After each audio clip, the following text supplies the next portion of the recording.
Je suis Claude Grivel et je suis le président de l'Union nationale des acteurs du développement local. Maintenant, j'ajoute que depuis trop longtemps, je suis le président. Ça veut dire que c'est un appel d'air pour ceux qui ont envie de nous rejoindre. Il ne faut pas hésiter. On est dans un mouvement national, un réseau, une histoire qui a 30 ans cette année. Donc c'est pas rien. Et en 30 ans, il n'y a eu que 4 présidents. Imaginez-vous qu'il n'y ait que 4 présidents de la République en 30 ans. Vous n'accepteriez pas. Hein. Il n'y ait que 4 maires. Bref, on peut prendre plein d'exemples comme ça. Donc voilà, la porte est ouverte pour engager la suite. Hein. Mais, voilà.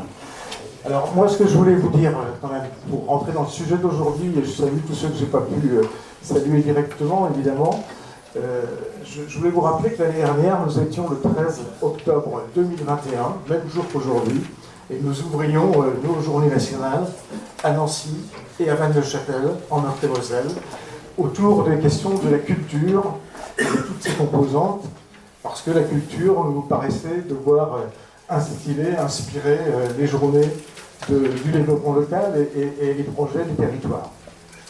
Et donc cette année, on a également convenu qu'il serait toujours question de culture.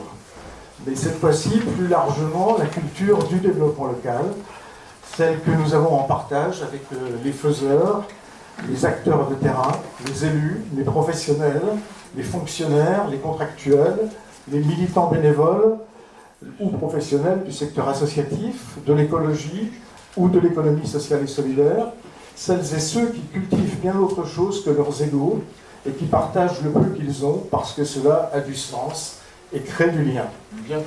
N'hésitez pas.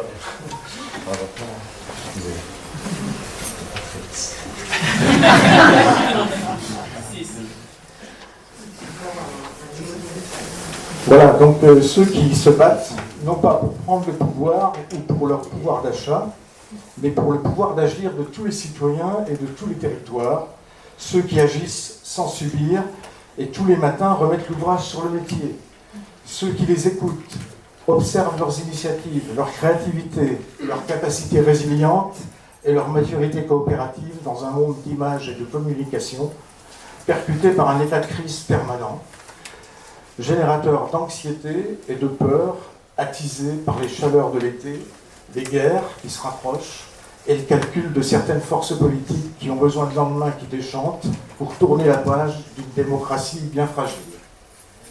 Ces journées des territoires sont un rendez-vous particulier cette année parce qu'elles s'inscrivent dans un calendrier partagé entre organisations et structures qui agissent en réseau et en partenariat avec l'UNADEL. Le besoin de maintenir et de développer. Alors normalement, si ça marchait bien, on aurait dû avoir une diapo là, avec... voilà. Donc voilà, c'est les partenaires avec lesquels on a organisé la rentrée du développement local. Donc on est dans ce dispositif, on en reparlera tout à l'heure.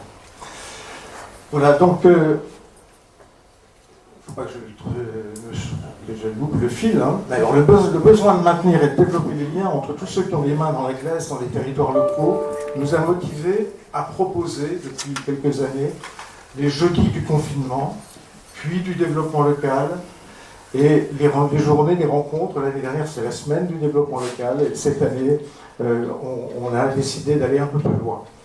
Donc, en fait, tous les acteurs du développement local se rencontrent maintenant, tous les réseaux, tous les mois. Il y en a quelques-uns qui sont représentés aujourd'hui ici, et ça depuis 2 ans. Et grâce aux jeudis, notamment, on touche un public qui est très varié et qui commence à faire communauté apprenante, d'abord, peut-être communauté d'action, aussi peut-être. En ce début d'automne, il y a besoin de retrouver du sens et de l'envie.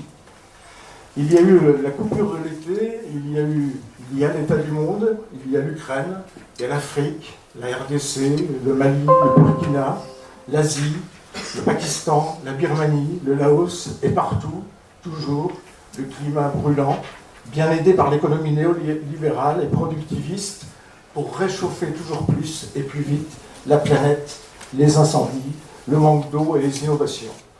L'atmosphère refroidissante, non pas du politique, mais de cette politique politicienne attisée par les médias et les réseaux sociaux qui ne réconcilie pas le citoyen avec la sphère des élus de tout niveau. Il y en a quelques-uns dans la salle, hein, je salue les élus présents, et c'est pas forcément eux que je cite, que je vise en disant cela, mais c'est clair qu'il y a un fossé qui se crée, évidemment, entre les différentes bulles dans lesquelles nous vivons, comme si nous n'avions pas de fréquence commune. Alors, quelle place, quelle parole pour les acteurs du développement local? Parce qu'il n'est pas dans notre nature de nous résigner, et que le développement local est une culture, un esprit, un lien, une volonté de faire territoire en commun, dans le respect de la diversité des situations, des opinions et des sensibilités, tout en anticipant les mutations d'un monde qui change. Nous avons décidé de faire notre rentrée du développement local. 14 structures, celles qui sont là, et organisations se sont regroupées avec l'UNADEL pour inscrire 12 événements dans cette rentrée du développement local.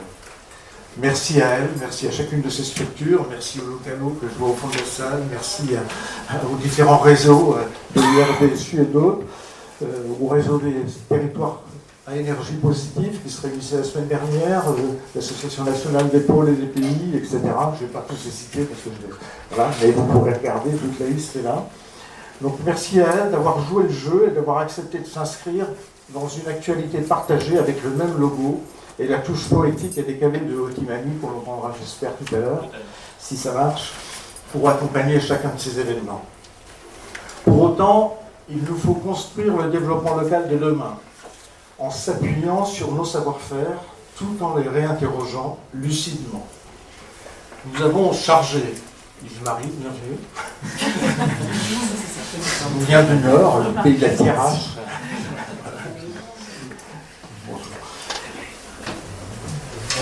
Et donc, pour pouvoir se réinterroger, on a convenu avec les administrateurs de l'UNADEL et Alix Roche, qui le présentera tout à l'heure, de préparer un questionnaire pour donner la parole à nos adhérents, nos sympathisants, nos partenaires. Elle va le présenter en quelques mots et vous aurez la possibilité d'y répondre pendant ces 2 journées. Nous utiliserons les résultats au cours d'un séminaire de travail programmé en décembre. Ensuite, d'autres administrateurs présents dans la salle, Xavier Lyonnais, Pierre-Jean Andrieux, d'autres, Yves Gorgeux, Christine Brémond que j'ai vu aussi, et quelques autres, tous pourront échanger avec vous, soit à la pause, soit pendant les différents temps de la journée, autour des questions qui s'inscrivent dans un processus de construction, autour des écoutes territoriales qui nous seront présentées tout à l'heure et résumées par Laurence Battre, notamment, qui a travaillé sur une synthèse de ces écoutes, et autour aussi du travail qu'on partage avec l'IRDSU, le réseau du développement social urbain, autour des métiers de l'ingénierie territoriale et d'animation des territoires, l'ingénierie du développement local, bien sûr, mais l'ingénierie aussi du développement local, social, urbain. Mais d'abord, je laisse le soin à Rémi de Montaigne, qui est là dans le coin, voilà, de notre délégué national, de présenter la façon dont nous allons aborder la thématique retenue cette année dans l'esprit des travaux menés au cours des années précédentes. Je vous propose de dédier d'une manière un peu solennelle ces journées 2022 à Bruno Latour.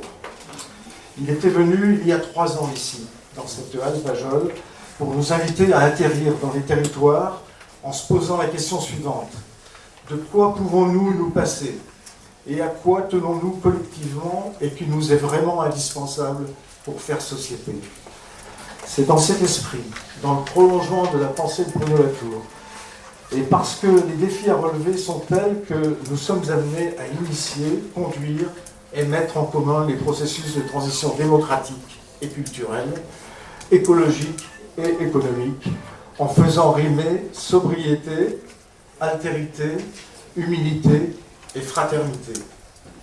À l'échelle de nos territoires, du plus petit au plus grand, comment transmettre, imaginer, choisir pour emprunter une direction nouvelle? Dit en langage commun, comment bifurquer sans se planter?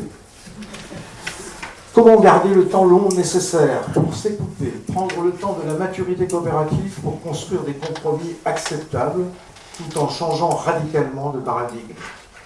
Comment concilier la nécessaire lenteur des processus de co-construction avec l'urgence d'agir? Comment ne pas perdre de temps tout en cherchant le chemin des transitions pour faire mieux société ensemble aujourd'hui et demain? Quelle direction emprunter dans les territoires locaux qui ne condamnent pas l'avenir de la planète et de la biodiversité, dont celle de l'humanité? Voilà un bon sujet, les étudiants de Passevant, pour cette rentrée du développement local. Vous le méritez bien. Vous avez 1 jour et demi pour le traiter.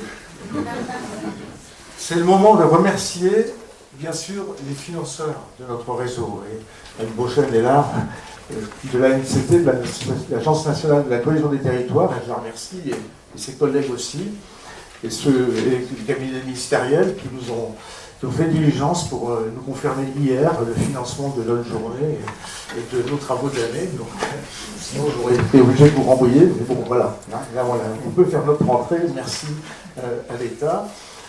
Et puis, bien sûr, merci à tous les intervenants qui vont se succéder, qu'on a invités à venir, qu'on présentera au fur et à mesure tout à l'heure, la plupart sont là devant, et qui nous donneront bien sûr quelques boussoles pour nous diriger dans cet avenir.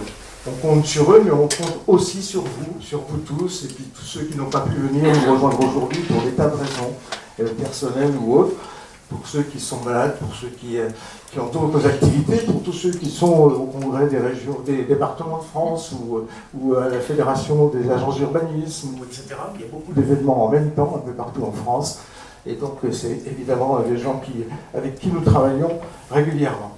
Merci également pour la préparation et l'organisation de ces journées, aux administrateurs de l'UNADEL bien sûr, mais à leurs partenaires et à toute l'équipe de l'UNADEL, à Rémi Lemontagne que j'ai déjà cité, Valérian Poliot qui s'est débattu avec les micros tout à l'heure, et puis Philippe Carbas qui parle derrière son ordinateur. Voilà, équipe renforcée par Christine Coupa, que vous avez vu avec Eric, qui vous a fait émarger, voilà, et par Naïla Nadir, qui doit être, je ne sais pas où, là-bas au fond, voilà, et qui est stagiaire actuellement dans notre équipe.